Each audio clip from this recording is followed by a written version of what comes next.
Para mim, a matemática sempre foi a melhor forma de enxergar o mundo. Eu sempre vi matemática em tudo, mas só ver não era suficiente. Eu precisava convencer meus alunos que não paravam de me perguntar para que serve a matemática. Então, eu senti o dever de mostrar como a matemática está em toda parte no dia a dia. Matemática em toda parte 2.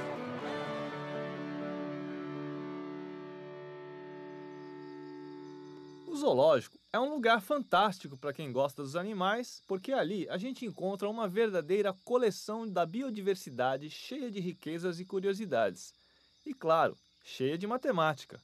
Quando eu era pequeno, vinha até o zoológico para comer pipoca e rir dos macacos. Agora que eu me tornei um adulto, eu continuo vindo aqui para comer pipoca e rir dos macacos. Mas além disso, eu venho aqui cheio de energia para investigar a matemática acontecendo onde a coruja dorme. Aliás, não só a coruja, mas a águia, o leão, o elefante e outros animais. Hoje eu estou aqui com o Fernando, um cara que vive entre os bichos. Fernando, você prefere viver com os homens ou com os animais? Então, eu particularmente prefiro viver com os animais. Até porque eu sou veterinário, eu consigo entender melhor os animais do que os seres humanos. Quantas espécies de animais vivem aqui no zoológico? Em torno de 2.000 animais. De onde vêm esses animais? Muitos são oriundos de permuta. Permuta que a gente chama troca com outros zoológicos, outros criadores. Outros são vindos de apreensões, outros de resgate de fauna. E alguns também são oriundos de circo. Em matemática, quando a gente se vê diante de um problema com números e fatores muito grandes, a melhor coisa a fazer é reduzir tudo ao mínimo possível para facilitar as contas. Isso acontece na contagem da população de uma determinada espécie. Por exemplo, para se estimar o tamanho da população de antas de uma determinada região, o pesquisador pode utilizar a contagem por amostragem, ao invés de sair contando anta por aí. Em primeiro lugar, o pesquisador precisa marcar algumas antas dentro da população que está observando. Depois, ele precisa esperar que esse grupo marcado se misture de novo à população local.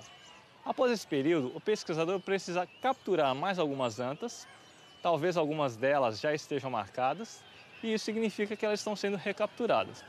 Repetindo esse processo algumas vezes e coletando os dados, o pesquisador já pode estimar a população. Basta multiplicar o número de indivíduos de cada captura e dividir o resultado pelo número de indivíduos capturados. Como em toda estimativa, existe um grau de incerteza.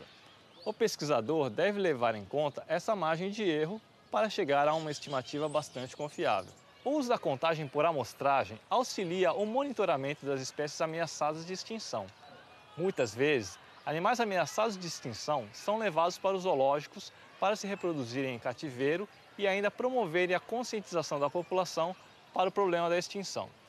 Como a gente sabe, evitar a extinção de espécies é um dos maiores desafios dos cientistas que estudam a vida no planeta. A extinção e o surgimento das espécies são eventos naturais, mas esse processo, que costuma ser lento e gradual, se acelerou muito nos últimos anos em função da ação humana. Para monitorar as ameaças de extinção das espécies, foram criadas categorias de risco com parâmetros específicos baseados em princípios de contagem.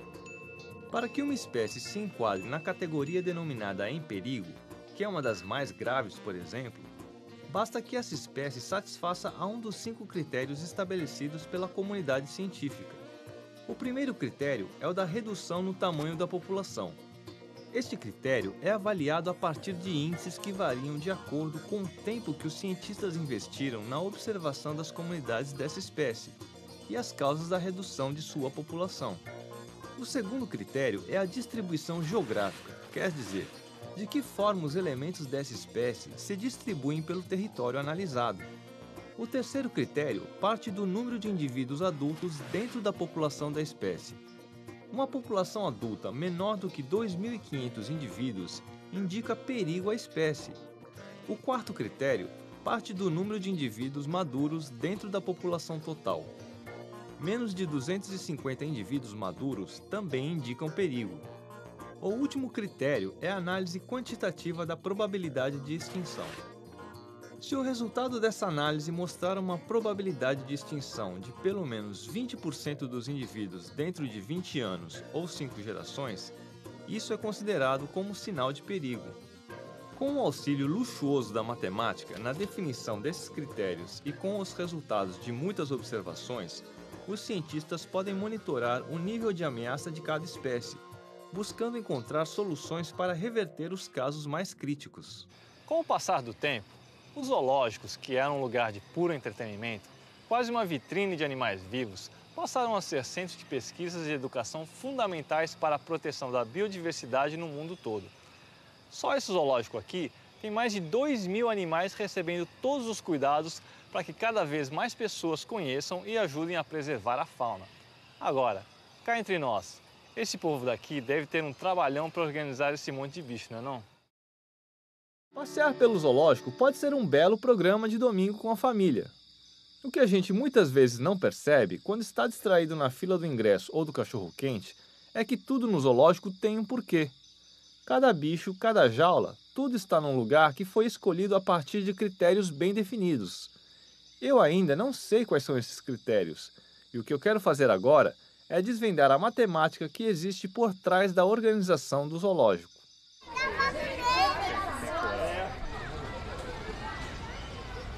Eu estou aqui com o Rodrigo, um tipo de Tarzan da cidade grande. Rodrigo, é verdade que aqui no zoológico o bicho pega?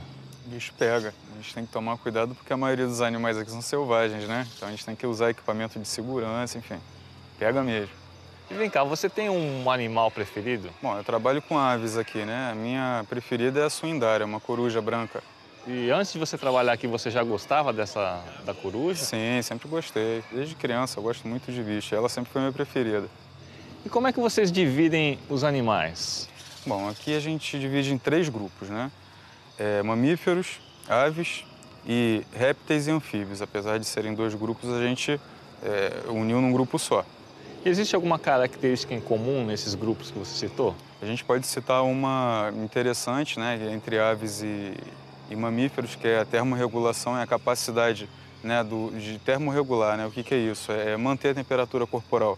Se está frio, ele consegue se esquentar, né? E se está quente, ele consegue, de certa forma, manter a temperatura. No estudo dos milhões e milhões de formas de vida na Terra, os cientistas buscaram organizar a fauna em conjuntos e definir os critérios de classificação desses animais. Em matemática, o critério de demarcação ou pertencimento é a característica que relaciona os elementos dos conjuntos, ou seja, o critério é fundamental para que a definição de um conjunto seja correta.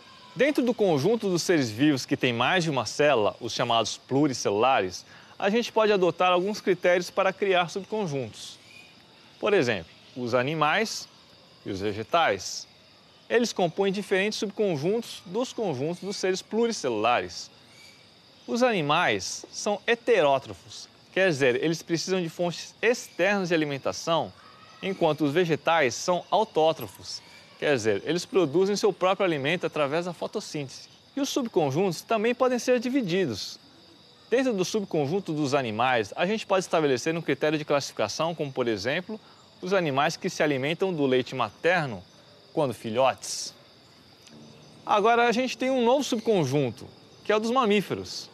No caso do nosso exemplo, esse subconjunto tem 2 elementos, esse bichinho simpático e eu. De modo geral, uma sequência de subconjuntos é infinita, mas no caso dos seres vivos, essa divisão não pode seguir infinitamente. O limite nesse caso é cada indivíduo.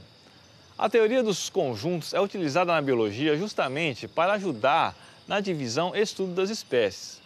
Dividir os seres vivos por meio de características como alimentação, tipo de pele, esqueleto, tipo de reprodução, habitat, entre outros, ajuda os cientistas a comparar e compreender melhor as espécies.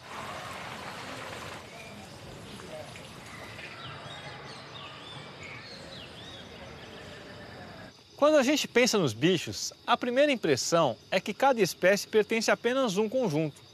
Dessa forma, um animal não poderia ser ao mesmo tempo ave e mamífero. Ou seja, Não existiriam elementos em comum entre os conjuntos de animais. Quando dois ou mais conjuntos não têm elementos em comum, eles são chamados de disjuntos. Caso contrário, a gente diz que eles possuem interseção. Mas tem uns bichos que são difíceis de classificar. O ornitorrinco, por exemplo, tem pelos, bicos e pés de pato, bota ovos, produz leite para alimentar os filhotes, nada debaixo d'água e tem veneno como as serpentes. Por causa dessas características únicas, se a gente fosse levar em consideração apenas a teoria dos conjuntos, ele poderia pertencer a vários conjuntos. Quando um mesmo elemento pertence a mais de um conjunto, esse elemento é a interseção entre os conjuntos. O ornitorrinco poderia ser uma interseção entre o conjunto dos mamíferos, das aves e dos répteis, por exemplo.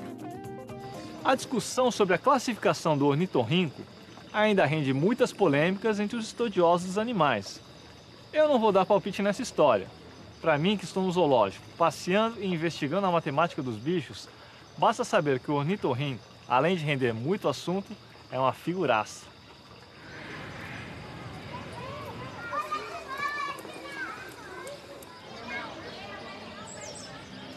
O zoológico é fascinante, porque aqui a gente pode encontrar pequenas amostras desse tesouro vivo que é a fauna terrestre. Um tesouro para quem gosta dos bichos, para quem estuda a natureza, para as famílias que procuram um bom programa no domingão e, claro, para os matemáticos, que encontram no zoológico tudo isso, mais um monte de matemática e algumas lembrancinhas bem legais.